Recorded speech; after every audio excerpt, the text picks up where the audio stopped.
Ender's Game, a novel by Orson Scott Card. Welcome to the human race.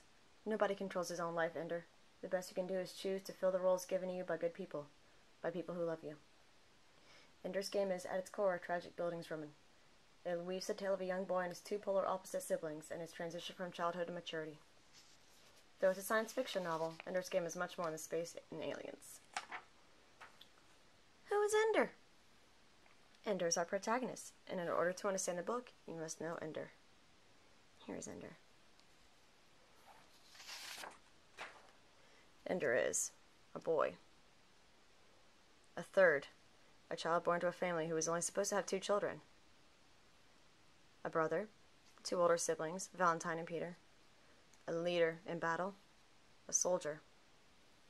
Despised by Peter and those he beats, loved by Valentine. Unwanted? He's a genius, tactical and otherwise. Buggers!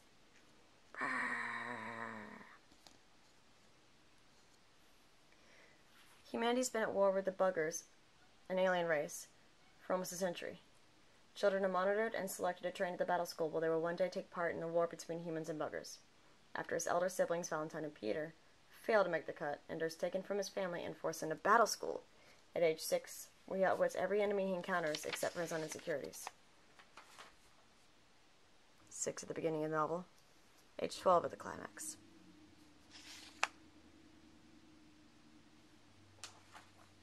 Battle school! Woo! It was touted as a practice and simulation for the bugger war to prepare students and children. Ender was the smallest in his class, picked on by everyone else. They fought in zero-gravity battle areas, battle schools, where they had these little lasers. Through training, he's forced to defend himself time and time again, resulting in accidental death of others, and eventually near genocide. Ender's constantly at war with himself and his morality, fearing that one day he'll be like his elder brother Peter. There is a good and evil dynamic throughout the whole novel. Good, represented by Valentine, his elder sister, and Ender.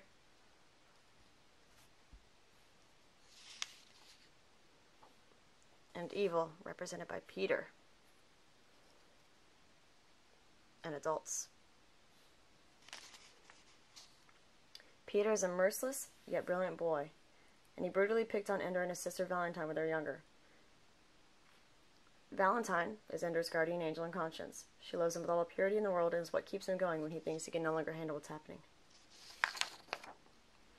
In the end, Ender wins the war against an alien colony in the battle with his brother.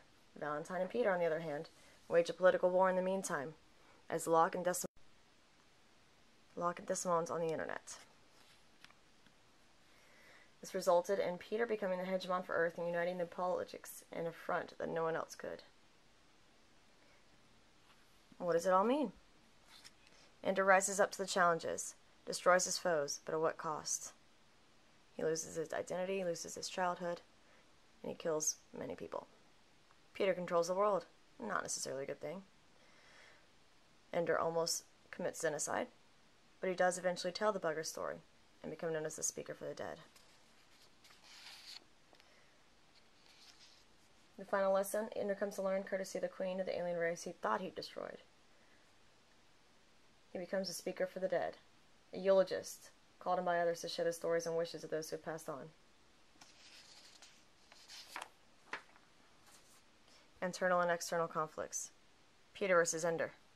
Ender versus adults. Humans versus buggers. Peace and war. Moral obligation versus ethical value. Lies and deception. The adults are constantly lying to Peter and to Ender and Valentine. Never knows the truth. The buggers are at literal war with humans. Humanity is almost at war with itself. What's the significance? There's a moral and ethical dilemma, loss of innocence, and youth. But there's a voice for the voiceless, and it is again a bildungsroman. What does it all mean? Why is this book important? Why should it be read? card gives us a story about a boy forced to grow up too quickly. We see themes of manipulation, games, compassion, humanity, and facing and owning up to your own consequences.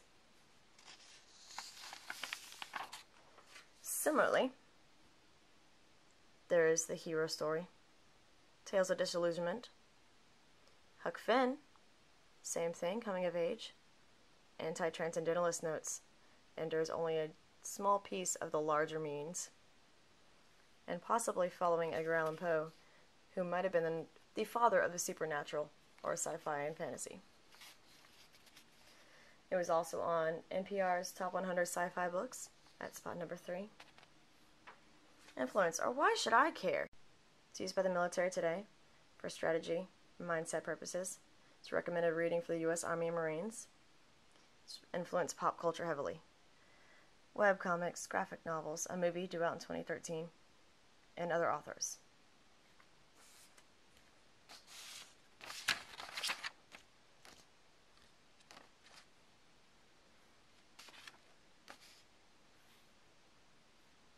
Study of good and evil, loss of innocence, manipulation, power.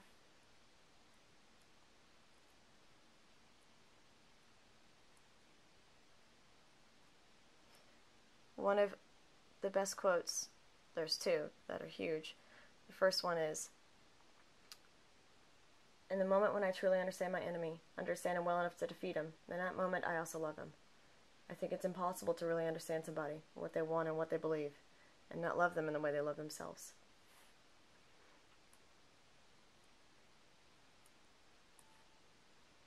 I chose this format because I wanted to express the loss of childhood that Ender had in the novel, since he didn't get to grow up and have a normal childhood and playing with toys, and instead was sent to kill an entire race of beings.